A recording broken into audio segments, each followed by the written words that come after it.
If you're a student in the United States right now, and you think all banks are basically the same, you're already losing money. Not because you're bad with money.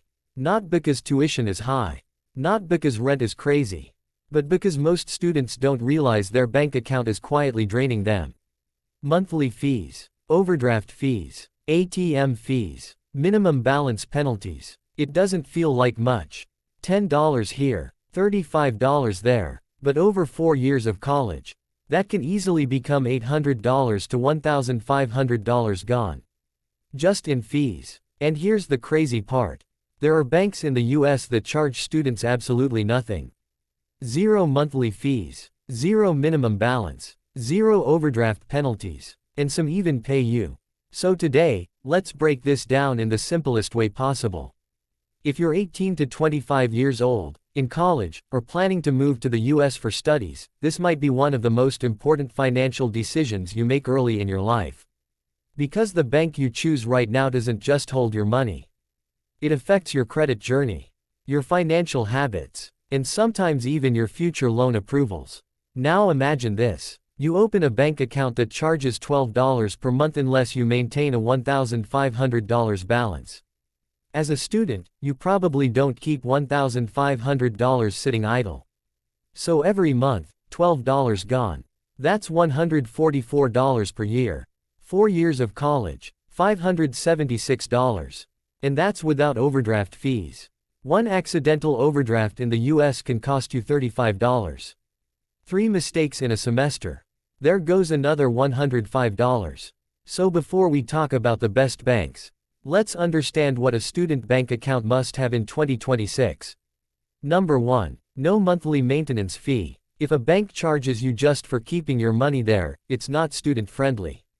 Number 2. No minimum balance requirement. Students shouldn't feel stressed about keeping a certain amount just to avoid penalties. Number 3. No overdraft fees. Because students live on tight budgets, mistakes happen. Number 4. A strong mobile app. In the US, almost everything is digital. You need instant transfers, Zelle access, mobile deposit, real-time alerts. Number 5. Large ATM network.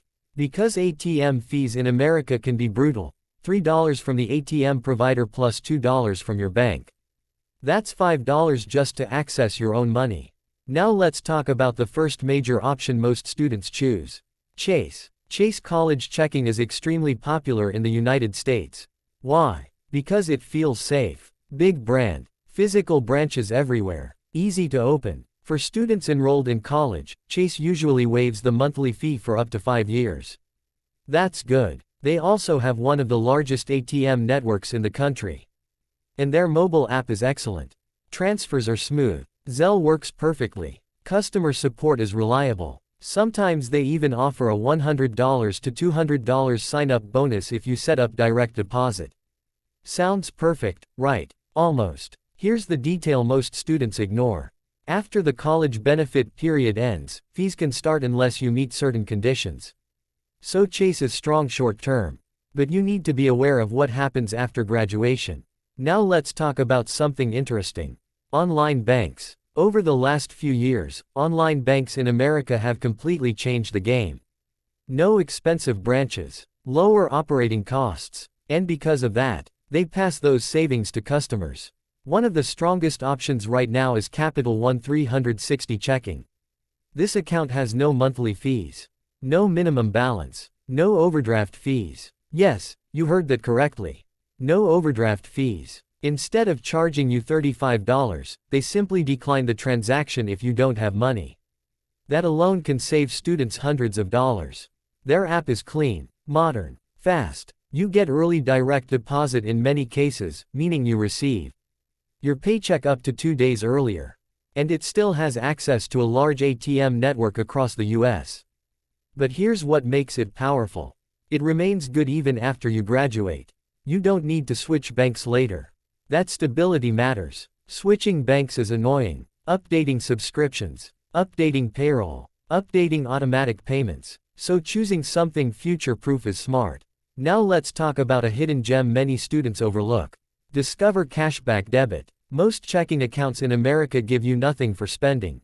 Zero rewards. But Discover gives 1% cashback on debit purchases. Up to $3,000 in spending per month. That means if you spend $800 on groceries, gas, and basic expenses, you get $8 back. It's not life-changing, but it's free money for doing what you already do. And again, no monthly fees.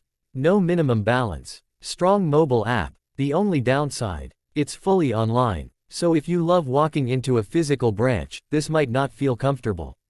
Now let's talk about international students. If you're coming to the US from another country, your situation is slightly different. You may not have a credit history. You may not have an SSN immediately. Some banks make this process complicated. Chase and Capital One are generally easier for international students compared to smaller online banks. But always check the documentation requirements before applying. Now here's something extremely important most students don't think about. Your bank account is step 1. Step 2 is building credit. In the US, your credit score controls everything. Apartment approvals, car loans, credit cards, even sometimes job background checks. If you're a student and you open a checking account, consider pairing it with a student credit card. Use it for small expenses. Pay it off in full every month. Never carry debt. That's how you build a strong 700+ credit score before graduation. And when your friends struggle to rent apartments, you won't. Now let's address the biggest mistake students make. They choose a bank because their friend uses it, not because it's financially smart. Your financial system in the US rewards informed decisions, not emotional ones. So let's simplify everything. If you want physical branches and big name trust, Chase works. If you want long-term flexibility and no fee stress, Capital One 360 is powerful. If you want small cashback rewards, Discover Cashback Debit is interesting. If you are under 25 and want a traditional setup, Bank of America student accounts can also work. But whichever bank you choose, make sure you are not paying monthly maintenance fees. Because as a student, every dollar matters. And saving $10 per month might not feel big. But investing the $10 monthly for 10 years, that's how financial discipline starts. This is not just about choosing a bank. It's about starting your financial life correctly in America. And the earlier you avoid unnecessary fees, the faster you build wealth. Because in the US, wealth is built slowly. Through smart systems, not big salaries. Now let me tell you something most students realize too late. Your bank doesn't just hold your money. It shapes your behavior. Think about this. If your bank charges overdraft fees, you become anxious every time you swipe your card. If your bank has a confusing app, you check your balance less often. If your bank delays deposits, you start living paycheck to paycheck. But when your bank is simple, transparent, and stress-free, you focus on studies. You focus on building income. You focus on growth. And that's the difference between surviving college and building a financial foundation during college. Let's imagine two students, Alex and Ryan. Both are 19 years old. Both just moved to the US for college. Alex opens a traditional bank account without reading the fee structure. Ryan spends 1 hour researching and opens a no-fee student-friendly account. First month, no difference. Second month, Alex forgets about a $9.99 subscription renewal. His balance drops low. He buys food for $14. Boom. $35 overdraft fee. Now he's negative. To fix it, he transfers money late. Another small fee. In 3 months, Alex has paid almost $70 in random charges. Ryan, 0. Because his bank simply declined the transaction. No penalty. No drama. Now multiply that difference for 4 years. Who graduates with more money? Who has less stress? Who learned better money management habits? This is why choosing the right bank early matters more than you think. Now let's talk about something powerful, automation. The best student banks in the US allow automatic savings. You can set rules like, every time I get paid, move $50 to savings. Or round up purchases and invest the difference.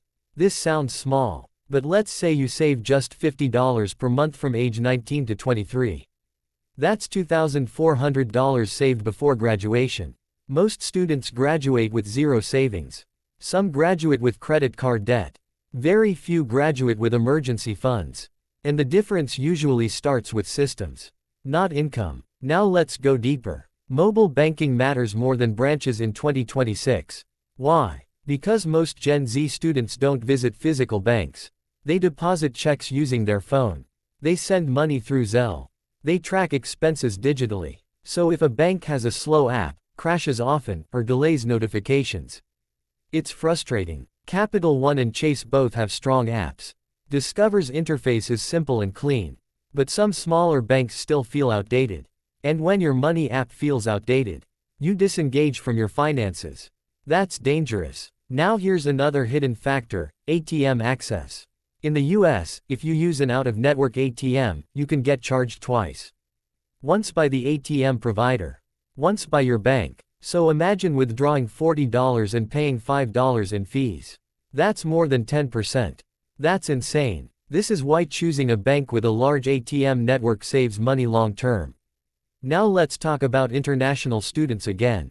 If you're moving to the US, your first 6 months are financially confusing.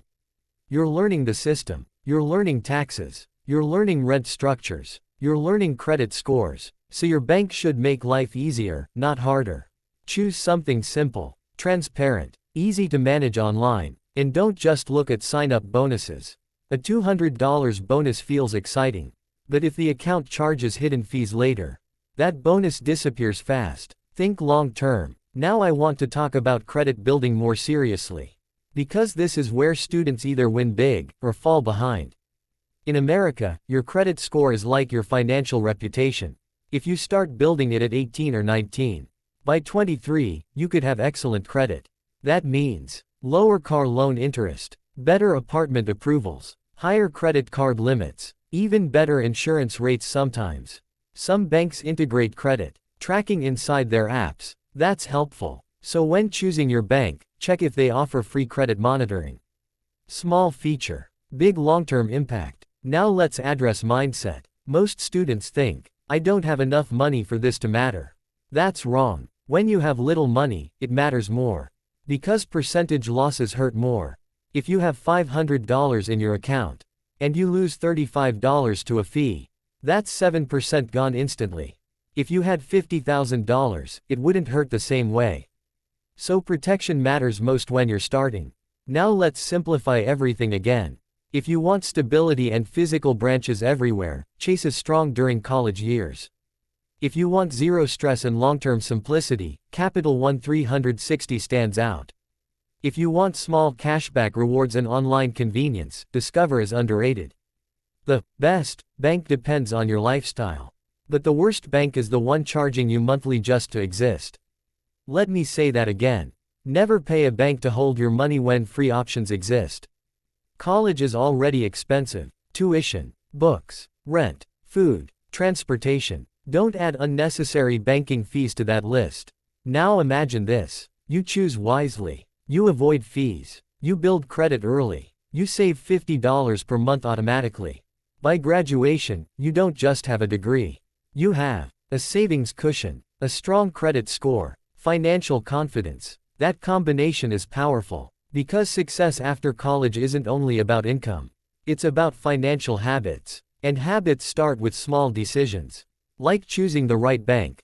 So before you open an account, ask yourself, does this bank charge monthly fees?